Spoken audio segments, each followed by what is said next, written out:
In this video, I'm gonna be showing you how to fix iPhone document video not showing or not playing in an Android phone. So if you captured a video using your iPhone, before sending videos from your iPhone, you need to convert the video to 1080p using a video editor app. To get a video editor app, go to your app store and search for InShot.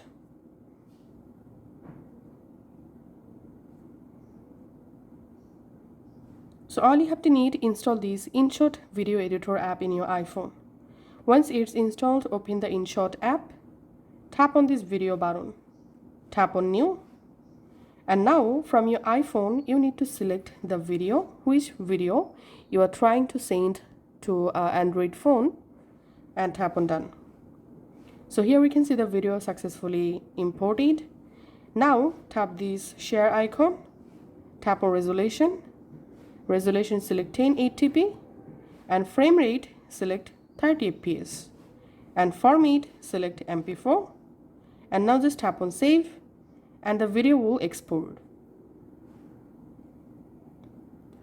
Once your video exported in your Photos app, now just go to your WhatsApp, go to the conversation, tap this plus icon, select document, select choose forward video, and now from your iPhone gallery you have to select all your converted videos and then just tap on send, and that's how you can send video by making document. And after that, now on your all videos will be able to view and play in an Android phone without any error. So that's it for now. Thanks for watching.